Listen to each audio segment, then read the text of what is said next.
안녕하십니까. 평생투자파트너 회원관리팀입니다. 오늘은 2018년 3월 30일이죠. 피터 린치의 전설로 떠나는 월가의 영웅 20번째 소개해드릴 차례인데요.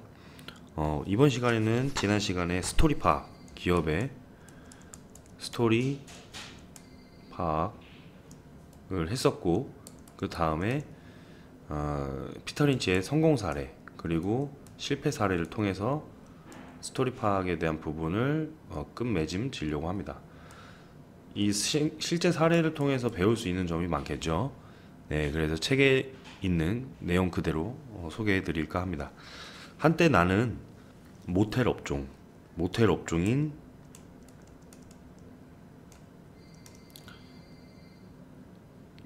경기 순환주의 성격을 띤 회생주가 될 운명이라고 생각했다. 라퀸타 회사에 대한 설명을 이 회사에 대한 설명을 하고 있죠. 모텔 업종인 그 경기 순환주의 성격을 띤 회생주가 될 운명이라고 생각했다. 나는 홀리데이인의 최대 가맹점주인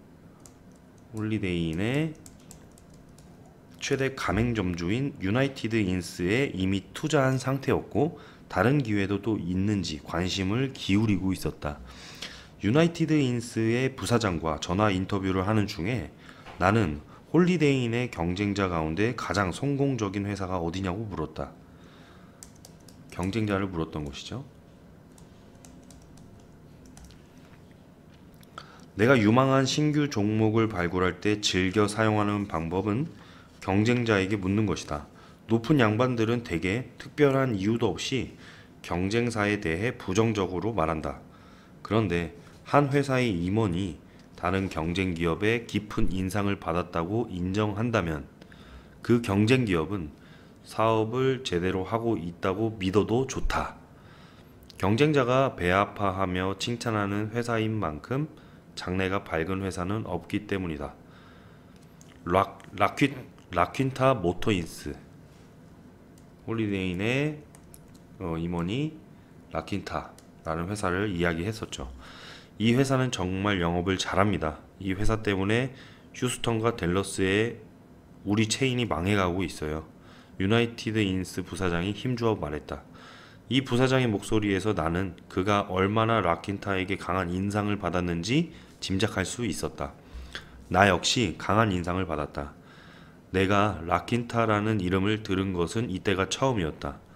이 흥미로운 새로운 정보를 입수한 나는 수화기를 내려놓자마자 이 회사의 스토리를 찾아 나섰다. 먼저 샌안토니오에 있는 라퀸타 본점에 월터 버글러에게 곧바로 전화를 걸었다. 버글러가 아니라 비글러죠. 비글러.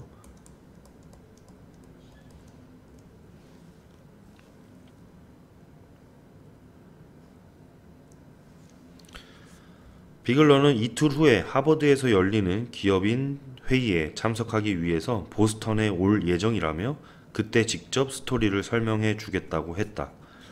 유나이티드 인스 임원이 내게 정보를 흘리고 5분 뒤에 직접 통화한 라퀸타 임원은 우연히도 조만간 보스턴을 방문한다고 하니 이 모든 일이 마치 나에게 이 회사 주식 수백만 주를 떠넘기려는 작전이 아닌지 의심스러울 정도였다. 하지만 비글러를 직접 만나 설명을 듣고 난 후에는 이 모든 염려가 나의 망상일 뿐임을 깨달았다. 오히려 이 훌륭한 주식을 사지 않는 것이 낭패일 것이라고 생각했다. 개념은 간단했다. 라퀸타는 홀리데이인 수준의 방을 제공하되 경쟁사였죠. 라퀸타의 경쟁사인 홀리데이인 수준의 방을 제공하되 더 낮은 가격에 판매했다. 방 크기는 홀리데이인과 같았고 침대도 그에 못지않게 견고했으며 화장실도 똑같이 훌륭했고 수영장도 동일한 수준이었다. 그런데 요금은 30%나 낮았다. 요금이 30%나 낮았던 것이죠. 라퀸타는 어떻게 이런 일이 가능했을까? 그 이유는 비글러를 통해서 들을 수 있었다. 라킨타는 결혼식장, 회의실, 대규모 리셉션 장소나 주방과 식당 공간을 없앴다. 이러한 공간은 모두 이익에는 도움이 되지 않으면서 비용만 잔뜩 들기 때문이었다. 라킨타의 아이디어에는 데니스와 같은 24시간 음식점 옆에 체인을 여는 것이었다. 물론 라킨타는 데니스를 소유할 필요도 없었다. 음식점입니다.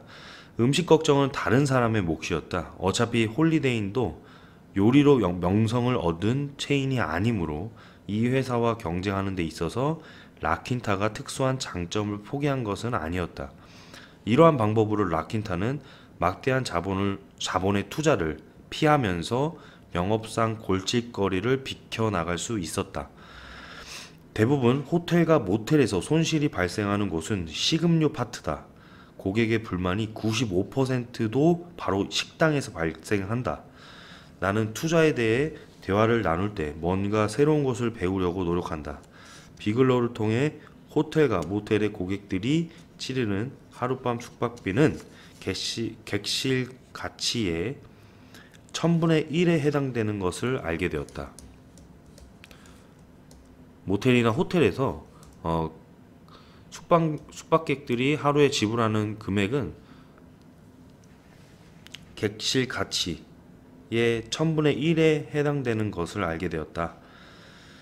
뉴욕 프라자 호텔의 객실 가치가 만약에 40만 달러라고 한다면 하룻밤에 호텔의 객실 가치가 40만 달러다. 그러면 하룻밤의 숙박비는 400달러가 되겠죠. 1000분의 1이니까. 그리고 모텔의 객실 가치가 만약에 2만 달러라고 한다면 1000분의 1이죠. 20달러로 측정된다는 얘기죠. 숙박료가. 라킨타는 홀리데이인보다 건축비가 30% 적게 들어갔기 때문에 객실 요금 역시 30% 저렴하게 제공할 수 있었다. 이것이 바로 라킨타가 홀리데이인보다 더 저렴하게 객실을 제공하면서도 동일한 이익을 올릴 수 있는 비결이었다. 그렇다면 틈새는 어디 있는 것일까? 도로의 분기점마다 이미 모텔이 수두룩한데 말이다. 비글러는 구체적인 목표 고객이 있다고 밝혔다. 즉 싸구려 모텔은 싫고 가능하면 홀리데이인 수준의 호사를 더 싼 값에 이용하고 싶어하는 소기업 경영자들이었다. 이들의 바람대로 라킨타는 홀리데이인과 동일한 수준의 호사를 제공했다. 체인점의 입지는 주로 사업가들이 여행하기에 더 편한 곳으로 선택했다. 홀리데이인의 특별한 목표 고객이 없이 홀리데이는 이제 특별한 목표 고객이 없었어요. 다양한 여행자들을 대상으로 하다 보니까 유료 도로의 진입로 근처에 자리를 잡는 경우가 많았다. 라킨타는 고객들이 주로 업무를 보는 장소인 상업지역, 관청, 병원, 공단 근처를 선택했다. 또한 이들은 휴가 여행자가 아니라 사업 여행자이므로 방을 예약하는 비율이 높았다 라고 이야기합니다. 따라서 라킨타의 목표 고객은 더 안정적이고 예측이 가능하다는 점에서 장점이 있었다. 힐튼 호텔과 저렴한 모텔 사이의 시장을 차지한 회사는 라킨타가 유일했다. 그러니까 고급 호텔과 저렴한 모텔의 중간선상에 라킨타가 시장 진입을 정확하게 했다는 것이죠. 새로운 경쟁자는 월스트리트가 눈치채지 못하게 라킨타가 선점한 시장에 몰래 다가갈 방법도 없었다. 바로 이것이 내가 기술주보다 호텔주와 요식업주를 좋아하는 이유다. 우리가 획기적이라는 신기술에 투자하는 이 순간에도 더 획기적이고 새로운 기술이 다른 연구소에서 개발된다. 그러나 호텔이나 음식점 체인의 경우에는 기본적인 모델에는 큰 차이가 없는 데다가 하룻밤 사이에 100여 개씩 우후죽순으로 지을 수도 없다. 또한 국내 여러 지역에 분산된 업장은 서로 별다른 영향 없이 영업할 수 있다. 그렇다면 비용 문제는 어떨까? 소규모 신설 기업이 호텔 건설처럼 고비용 프로젝트를 수행한다면 부채의 부담이 수년간 회사를 짓누를 것이다. 이 문제에 대해서도 비글러의 설명을 들으니 안심이 되었다. 라킨타는 정해진 청사진에 따라 회사가 직접 모텔 건설을 감독하면서 250실 대신 120실의 모텔을 짓는 방식으로 비용을 낮추었다. 게다가 120실 규모의 모텔은 은퇴한 부부가 입주해서 직접 운영할 수 있는 수준이기 때문에 모텔 운영과 관련된 관접 비용을 절감하는 데도 효과가 있었다. 또한 라킨타는 회사 이익의 일부를 제공하는 대가로 유리한 조건의 모든 금융 지원을 받을 수 있도록 주요 보험사들과 계약을 체결했다. 이렇게 해서 보험사들은 라킨타의 파트너가 되었다. 이제 자금이 일시적으로 부족하더라도 대출금 상환 독촉 때문에 파산에 이르는 위험은 없을 것 같다. 실제로 라킨타는 보험사의 자금 지원이 있었기 때문에 무서운 은행 부채를 떠안지 않고도 자본 집약적인 사업에서 빠르게 성장할 수 있었다. 곧 나는 비글러와 임직원이 이 사업을 위한 모든 면을 충분히 검토했다고 믿게 되었다. 라킨타의 스토리는 훌륭했다. 하겠다, 할 수 있다, 할 수도 있다, 곧 할 것이다 라는 뜬구름 잡는 이야기가 아니었다. 실제로 사업을 실행하고 있지 않으면서 번지르르한 말만 하는 회사를 믿고 투자해서는 안 된다. 비글러가 내 사무실을 방문했을 때 라킨타는 이미 4, 5년째 영업을 하고 있었다. 라킨타는 다양한 지역에서 여러 차례 영업 방식을 복제하며 성공을 이끌었다. 회사가 무려 50%의 성장률을 보였기 때문에 당시 이익의 10배로 거래된 주가도 헐값이나 다름없었다. 나는 라킨타의 새 모텔 확장 계획을 확인했으므로 장차 진행 사항을 추적할 수 있었다. 더욱 다행이었던 것은 1978년에 라킨타를 조사한 증권회사가 3개뿐이었고 대형 기관이 보유한 주식 비중도 20%에도 미치지 못했다는 사실이다. 라킨타의 유일한 단점은 사업 내용이 따분하지 않는다는 것이었다.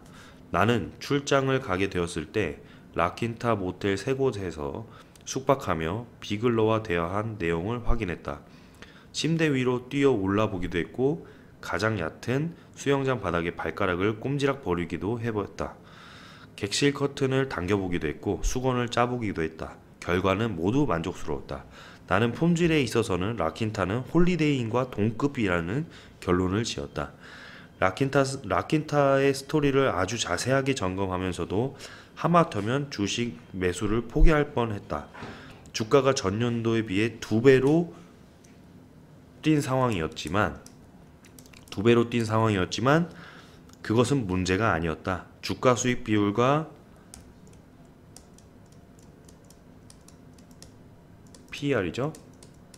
그리고 성장률을 비교해 본다면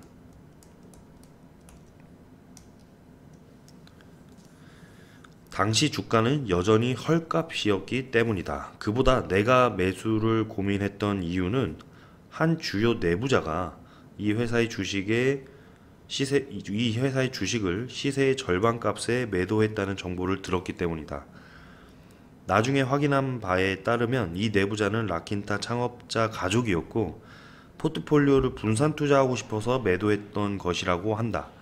다행히 나는 내부자의 주식 매도가 주식을 기피할 이유는 되지 않는다고 판단했다. 그래서 라킨타를 마젤란 펀드에 최대한 편입했다. 에너지를 생산하는 주들의 경기 침체로 라킨타 주가 또한 하락세로 돌아서기 전까지 10년 동안 11배를 벌 수 있었다. 11배면 이제 1100% 정도 되는 거죠. 네. 최근에 이 회사의 주식은 흥미롭게도 자산주 겸 회생주로 분류된다. 그 이후에 이제 지금은 자산주 겸 회생주로 분리되는 지금 입장에서 라킨타 회사의 모습을 지금 쭉 나열해서 소개해 드렸는데 뭐 한 군데도 이게 이게 넘어갈 부분이 없었어요. 그만큼 점검한 실제 사례에 대해서 점검한 부분이기 때문에 하나하나가 다 도움된다고 생각했기 때문에 그대로 다 소개를 드렸고, 시간이 좀 더 걸리더라도 다음에 실패 사례까지 또 짚고 넘어간 다음에 계속해서 설명을 이어나가도록 하겠습니다. 네, 오늘은 성공 사례, 라킨타 모텔 회사의 성공 사례를 소개해 드렸습니다. 이것으로 설명을 마치겠습니다. 감사합니다.